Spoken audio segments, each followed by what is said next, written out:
Boa noite, gente. Eu vou falar um pouco sobre a vida de Carl Rogers, né?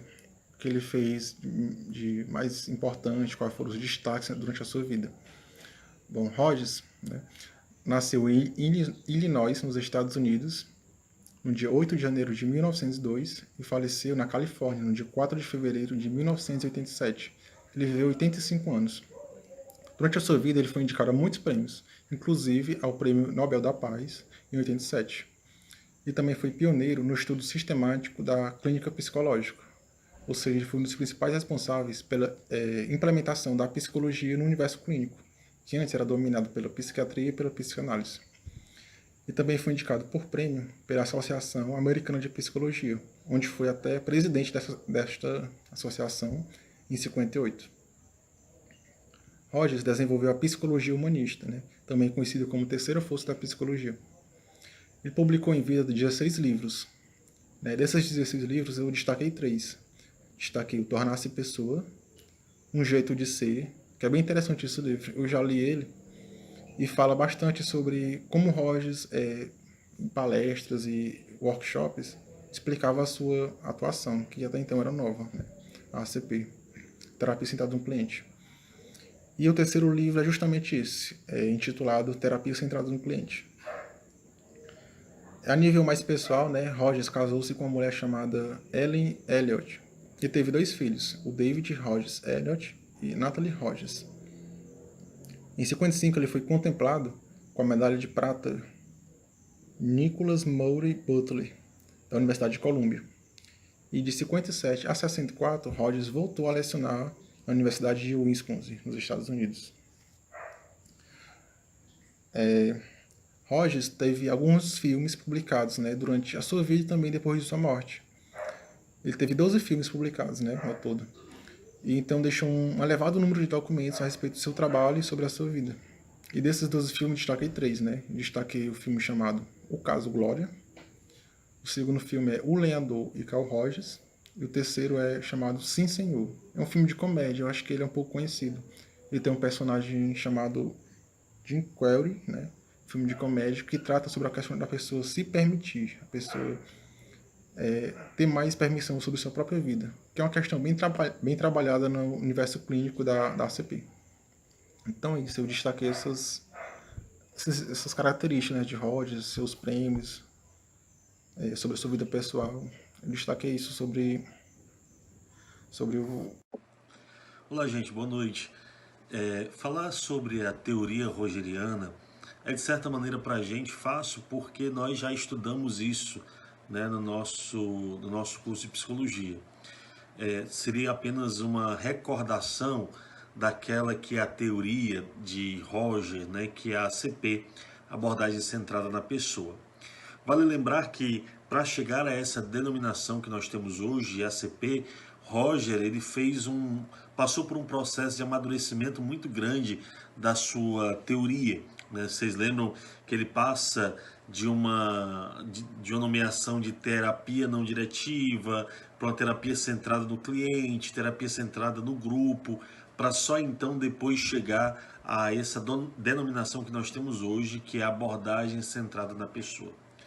Quando a gente fala de abordagem centrada na pessoa, a gente tem que levar em consideração que nós colocamos essa abordagem de Roger dentro de um núcleo existencialista, né? Dentro de um núcleo da fenomenologia, onde o principal objetivo era entender o ser humano, né? A teoria de Roger procura mesmo trazer esse novo olhar acerca do ser humano. Nós vamos na história da psicologia, vamos entendendo, vamos encontrando várias perspectivas ou várias maneiras de olhar, de entender, né, de estudar o ser humano. Então Roger ele apresenta uma nova perspectiva, né, de estudar o ser humano. Então Roger ele apresenta uma nova perspectiva, né, diferente da perspectiva de Freud, diferente das outras perspectivas e das outras abordagens. Roger apresenta agora uma teoria que traz o homem, né, coloca o homem como centro dessa perspectiva e apresenta uma teoria que ela é não diretiva, né? E aí a gente lembra, né, dessa história da não diretividade da ACP, que é justamente essa ideia, né, de que é o cliente, né? É o cliente quem vai dar o direcionamento, né? É o cliente quem vai, de certa maneira, conduzir, né? A partir da sua abertura, é o cliente quem vai conduzir o processo, né?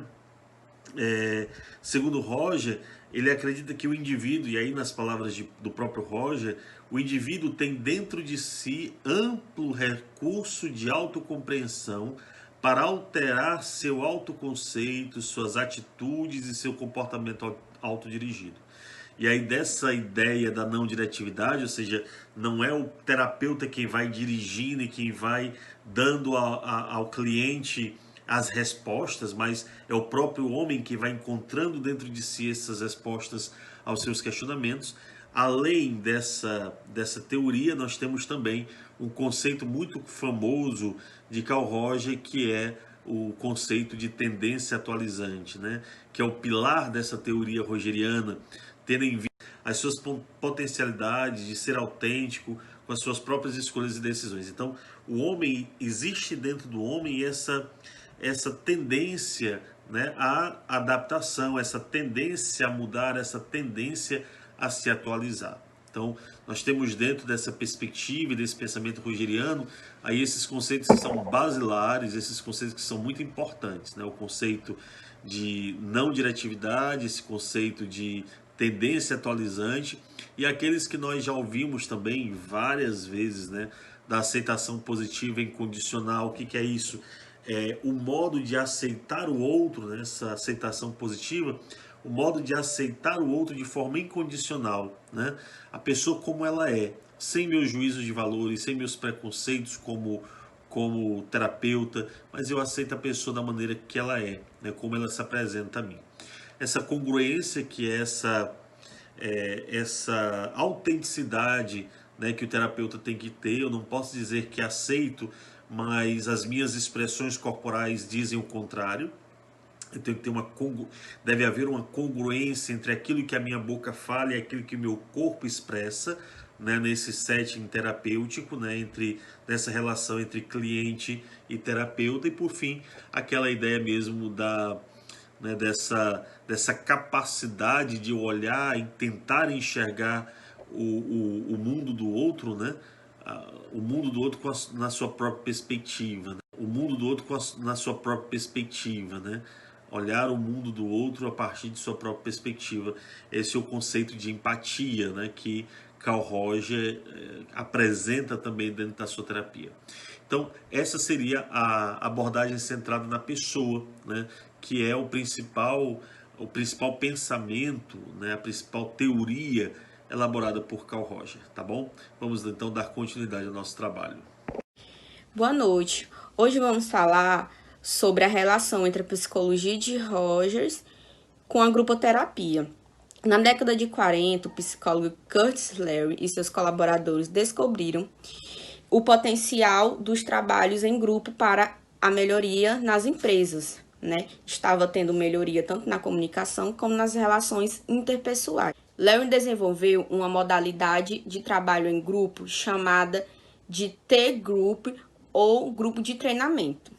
Nesta mesma época da criação, né, desse grupo de trabalho de Larry, Rogers, ele já era precursor da psicologia humanista e criador da terapia centrada no cliente. Então, Rogers descobriu que as mesmas atitudes que o terapeuta favorecia para o desenvolvimento do seu cliente na terapia individual também eram favorecidas para o desenvolvimento de participantes em um contexto grupal, né? Inicialmente, Rogers trabalhou com terapia de grupo, na qual um grupo de pessoas se reunia semanalmente para tratar de seus problemas e dificuldades. Com isso, Rogers buscou desenvolver uma nova proposta de trabalho com grupos, a qual chamou de grupo de encontro. O que seria esse grupo de encontro? É uma vivência intensiva de um grupo, né? De um grupo de aproximadamente de 10 a 20 pessoas em um longo período de horas, né? Normalmente, esses encontros acontecem aos finais de semana ou de 1 ou 2 vezes por semana, né? Ele tem o propósito de aumentar o autoconhecimento e melhorar a qualidade de suas relações interpessoais. Olá, boa noite. Eu venho trazer para vocês a influência que Carl Rogers teve para a questão do encontros grupais, para terapeutas de grupo, tá? Os encontros, geralmente de encontros grupais chamados, eles têm alguns objetivos: melhorar as relações humanas, observar as interações recíprocas de processo grupal e, com isso, buscando sempre as soluções interpessoais difíceis. Ele busca sempre esse objetivo. Eu vou apresentar para vocês alguns tipos de grupo, né, que tem como objetivos também crescimento pessoal, desenvolvimento e aperfeiçoamento da comunicação entre os indivíduos, tá? Para isso, Rogers, ele discriminou alguns grupos, ele dividiu alguns grupos. Então, vou começar por exemplo, grupos de encontros que têm o objetivo de acentuar o crescimento pessoal, desenvolver o aperfeiçoamento da comunicação e relações interpessoais através desse processo experiencial. Ou seja, cada um conta suas experiências para engrandecer e aperfeiçoar cada elemento do grupo, tá? Grupos de treino e sensibilidade, ou seja, para tentar, né, o objetivo, melhorar a sensibilidade de cada indivíduo que faz parte daquele grupo. Grupo centrado na tarefa, é muito largamente utilizado nas indústrias, né, com determinados objetivos, né, dos contextos interpessoais. Grupos de percepção sensorial e corporal, ou seja, são aqueles grupos de teatro, aqueles grupos de dança, são espontâneo e busca outras formas semelhantes para desenvolver alguns elementos de expressões de cada indivíduo.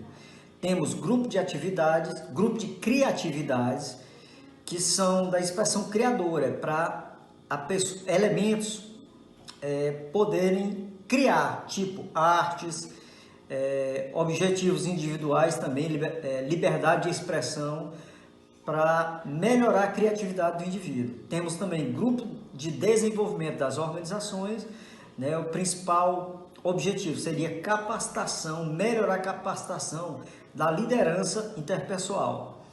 O grupo de formação de equipes, que é aquele muito eficaz nas indústrias para melhorar os laços entre as pessoas.